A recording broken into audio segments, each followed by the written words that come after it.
There is no better time than right now to prepare for the future, especially when it comes to estate planning.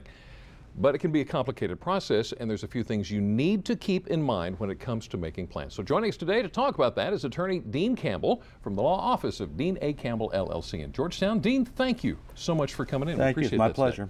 All right, let me set you up with a situation. Let's say that I'm getting older and I need some assistance writing checks and paying my bills and things like that. Well, to do that, I'm going to need to put somebody else's name on the account, but I need to be careful about who I put on there, family or friend? Or? Well, the best way to handle that is either not put them on the account and use a power of attorney, or make sure that you know what you're signing when you go to the bank to put their name on the account. One of the common problems that I've encountered in my litigation practice is the mom or dad's getting older, needs help signing checks, puts daughter on the bank account. And the problem is the bank account documents that are signed usually refer to the account being with right of survivorship, meaning that at the time of death, that account passes to the other person on the account, the joint survivor. Now, you've actually seen a situation like that many times occur recently with a son and a mother where? Well, that wasn't so much a bank account. It was involved real property. I believe it was 4 parcels of real property and a rather sizable stock account, brokerage account, where the property was retitled with a deed with right of survivorship. The brokerage account was retitled with right of survivorship. Yeah. And this lady had assets probably close to $1 million, and had this not been caught by other family members, when she passed away, the son who was on the accounts and the deeds would have taken everything, and the other 2 children who should have taken would have gotten nothing. And that was probably not the intent of the mom. That was not the intent of the mom. Her intent was that the estate be split evenly. Fortunately, we were able to get a temporary restraining order, freeze the bank accounts, and everything got resolved. Taken care of. Well, that's good news there. Now, talk to us a little bit about getting our estate planning in order. What's involved here? Well, the best way to get the estate plan in order, of course, is talk to an attorney.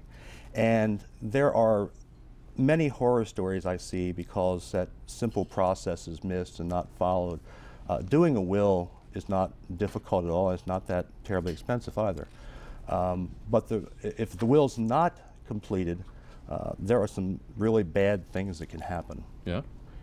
Well, for example, I had a lady walk in my office one day. She had been raised by her stepfather from a baby. Only father she ever knew, was very close to him, she was probably in her 30s or 40s this time, had even helped take care of him in the older years. He never had a will, and he never adopted her. Okay. When he passed away without a will, the property in his estate passed by what's called intestate succession, meaning it follows the laws of the state of Delaware. Because she was not adopted, because there was not a will, because she was not a blood relative, she got absolutely nothing. And the sad thing about that particular case was that he had one son who was estranged, living in California. They never talked and hadn't talked in years, and the son ended up with the estate.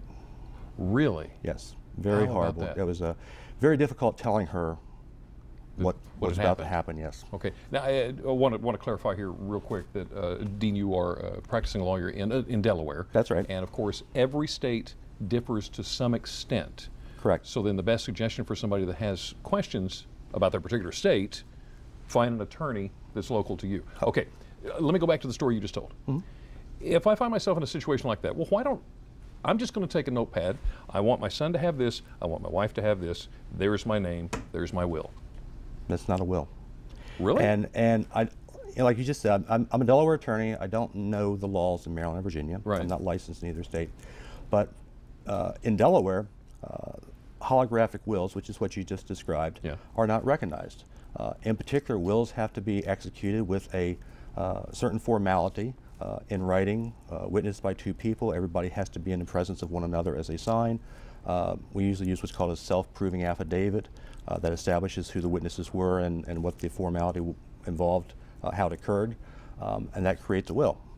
Just sitting down, writing out on a piece of paper and signing it does not constitute a will. So everything that you just talked about there helps make sure that somebody else didn't write it for me, that it's an honest to goodness real life document. Correct. I What it's believe that's supposed the to be. intent of the law, yes. Okay, so let me switch gears on you here a little bit. Okay. In Delaware, civil unions, the civil union statute was just brought into effect in Delaware. What exactly does this now mean as far as the states and such? Well, it does have a huge effect on the states. I mean, obviously the best way to ensure that your estate's handled properly is to have a will prepared in advance. However, as I mentioned a moment ago, when there is no will in place, the intestate laws take over. And what the new civil union statute says essentially is that if this couple are connected in a civil union and they go through the process, and that's a very important point, they do have to go through the process to make it a legal union. If they do that, then the partner is recognized as if that partner were a spouse in a traditional relationship. So then all the laws for a spouse would apply to the Correct. civil union. Correct. So for example, where under the intestate statutes, the spouse obviously takes the largest part of the estate. Right. Under a civil union, the surviving partner would take the largest part of the estate if there's no will. Gotcha. Dean Campbell, thank you so much for coming in. Thank you, it's been a Appreciate pleasure. that. An attorney in Delaware. Now, if you would like to contact Attorney Dean A. Campbell, it's very easy to do. All you have to do is go to DelmarvaLife.com and you can click on the show tab. Well, coming up next on Delmarva Life, Lisa disappeared and apparently she's gone to play at the circus. The Ringley Brothers and Barnum and Bailey Barnum Bash kicks off tonight in Salisbury. And Lisa's gone to the Wycomico Youth and Civic Center with a preview. Delmarva Life, live at its best, here on Delmarva.